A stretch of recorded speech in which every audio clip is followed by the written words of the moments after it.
Hi guys, welcome back to Learn Maths Easily channel.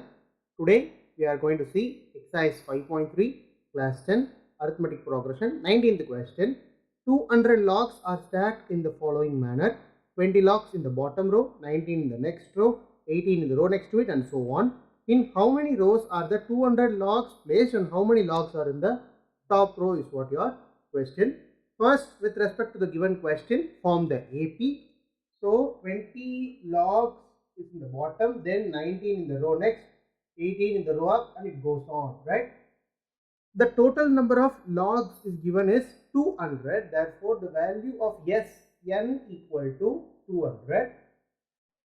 The value of A is 20. Common difference is 19 minus 20, that is equal to minus 1, right?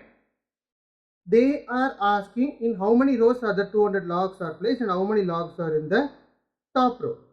So they are asking us to find the value of n at first. Then after finding the value of n, they are asking how many rows are in the, that is how many logs are in the top row, right? First find the value of n with respect to the Sn formula with the given a and d value.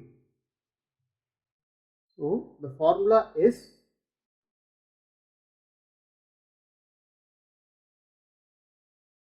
(200), that is Sn equal to n by 2. Value of n is not known, we need to find, into 2a. So 40 plus n minus 1 into minus 1.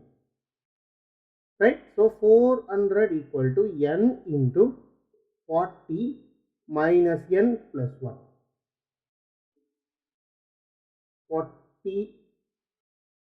41, right? So 41n minus n square. Here it is 400.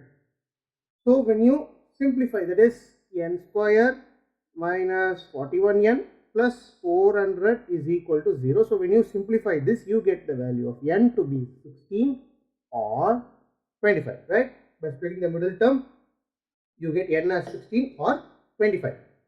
Now we need to check whether the value is 16 or 25. So substitute it in the formula an, that is equal to a plus n minus 1 into d. Okay, why we need to substitute it in the an formula? When you get the value of an to be positive, the value of n is the number of logs that is placed. When you get the value of an to be negative, then that is not the answer, as because the logs cannot be in negative, right? So that is equal to the value of a. First we will find for 16. So a 16. When you get the value of a 16 to be positive, keep it aside and find the value of a 25. If you get the value of a 16 to be negative, then damn sure the value will be 25, right? So a 16 equal to the value of a is nothing but 20 plus 16 minus 1 is 15 into minus 1.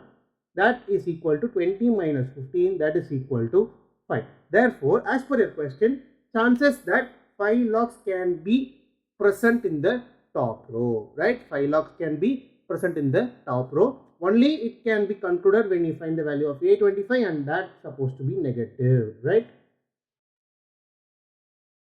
That is equal to 20 plus 24 into minus 1, right? 25, so 25 minus 1 is 24. So 20 minus 24 equal to minus 4, right? The value of a25 is negative. The number of logs cannot be negative, therefore the value is 5. Therefore 5 logs are placed in the top row, right? 5 logs are placed in the top row. Therefore total number of rows is 16. They have asked both, right? Total number of rows as well as the number of logs that is present in the top row. Total number of rows is 16, and in the top row there are 5 logs, right? So this will be your conclusion for 19th question of exercise 5.3. The next video will see the 20th and upcoming questions that is present in arithmetic progression exercise, right? Subscribe my channel, guys. Thank you.